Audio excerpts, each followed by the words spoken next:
The incidences of bullying are on the rise, and you only have to look at the way many adults in positions of power both bully and are bullied to see why bullying will absolutely never ever go away. Now, for children living with Asperger's and autism, who are 80% more likely to be bullied than any other group of children, often though the number one issue they have to deal with when it comes to bullying is missed by adults. So in this video today, I share with you a little personal story and why I believe that the number one issue around bullying is being missed, and because of that is potentially the most challenging issue our children will face.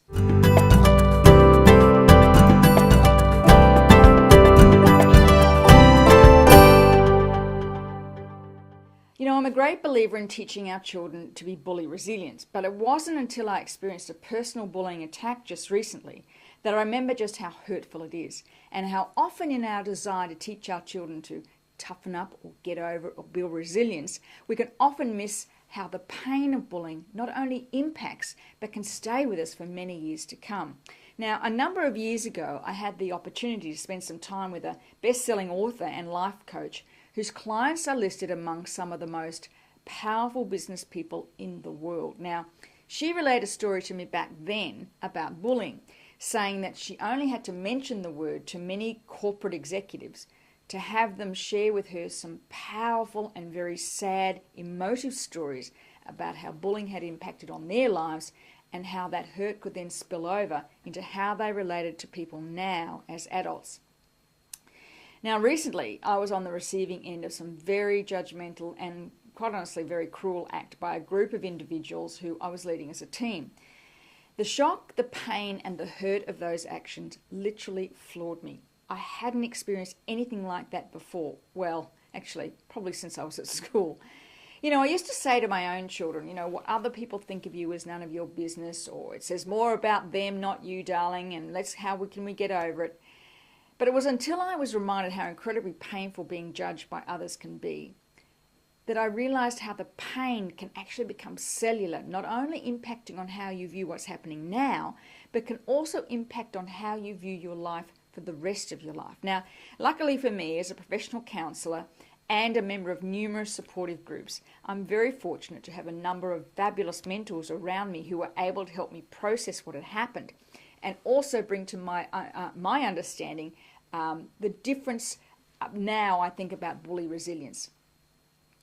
It was interesting actually to hear my own daughter's response and the words that I'd said to her many years ago now coming back to me when I was relaying my own story.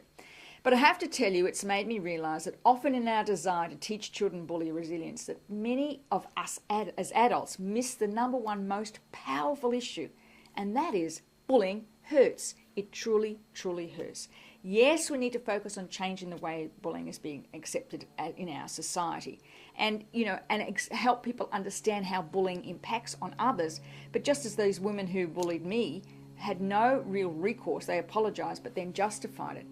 It's not until you really understand this that in order to teach bully resilience, we must first help our children process the hurt so they can both make sense of it and also how it impacts on their lives for years to come. So the top tips today I want to share with you about helping your child deal with the pain of bullying. Number one, if your child is being bullied, let them acknowledge the hurt. Try to get them to tell you how it feels. That pain in their body is real and it hurts. The problem is that we tend to look at it from an adult perspective. So help your child process the hurt so they don't bury it. The pain of bullying doesn't go away. It actually stays in the body. So you really need to help them process it properly, and it will help them go a long way to releasing that pain and not carrying it with them for the rest of their lives. Number two, validate the feeling for them. Let them know that pain is real and that the hurt they're feeling is normal. Tell them stories about when you were bullied and how it felt and what you did or didn't do and how it impacted on your life. And finally, help them get rid of the feelings of anger by releasing the anger through something physical. Now, I found that punching a pillow or a punching bag is actually the best. Allow them to punch that pillow and yell how they feel. They must get that emotion out of their body, otherwise it will simply build over time. Now, for this and many other tips on how to deal with bullying, I've created an 18-part video series with tons of tips and strategies to help you protect your child. So just click on the link below to discover how you can help your child develop bully resilience, not only for school, but also for life. Bye for now.